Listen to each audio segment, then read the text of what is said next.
Good morning guys. ৰাতিপুৱা শুই উঠিয়ে মই চোতালখন ঝাৰু দি ল'লোঁ আৰু চোতালখন ঝাৰু নিদিয়ালৈকে মনটো ভালেই নালাগে ন। আপোনালোকে চাগে সকলোৱে চোতাল ঝাৰু দিয়ে ৰাতিপুৱা। তাৰ পাছতে আহি মই ৰুমটো চাফ চিকুণ কৰিলোঁ। ৰুমটো ঝাৰু দিয়াৰ পিছত মই বিচনাখনৰ কাপোৰ কানি জাপিলোঁ। বিচনাখনৰ কাপোৰ কানি জাপি মেলি তাৰ পাছত এগিলাচ কুহুমীয়া গৰম পানী খালোঁ। সকলোৱে জানে চাগে কুহুমীয়া গৰম পানী ৰাতিপুৱা খালে স্বাস্থ্যৰ কাৰণে কিমান ভাল। সেইকাৰণে মই প্ৰতিদিনাই এগিলাচ কুহুমীয়া গৰম পানী খাওঁ। তাৰ পাছত গা পা ধুই গোঁসাই ঘৰত এগছি দিনটোৰ কাৰণে সকলোৰে বাবে এগছি চাকি এডাল ধূপকাঠি জ্বলালোঁ।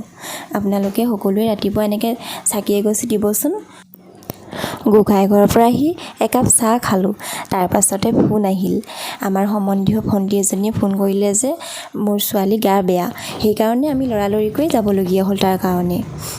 এনেকৈয়ে আমি গৈ ভণ্টিহঁতৰ ঘৰ পালোঁগৈ আৰু ভণ্টিহঁতৰ ঘৰ পায়ে যেতিয়াই মই ওপৰলৈ উঠি গৈছিলোঁ ইমান যে ভয় লাগিছিলে নহয়। তাৰ পাছতে দেখিলোঁ ওচৰৰ ভণ্টিজনীয়ে ধান খুন্দি আছে। এনেকৈ আমি ধান খুন্দি পোৱা নাই। আমি ঢেঁকী দেখিছোঁ কিন্তু এনেকৈ ধান খুন্দি পোৱা নাই। ভাবিলোঁ ময়ো এপাক মাৰি চাওঁচোন, কিন্তু কিমান যে ভয় লাগিছিলে নহয়। ভণ্টিহঁতৰ ঘৰৰ পৰা ঘৰ পাওঁতে আমাৰ গধূলিয়ে হ'ল আৰু মই অলপ ফ্ৰেছ হৈ গধূলিত ধূনা জ্বলালোঁ। ঘৰটো ধূনা দিলে যে কিমান ভাল লাগে সন্ধিয়া ন। আৰু আজিলৈ মোৰ মিনি ব্লগটো ইমানেই আছিল।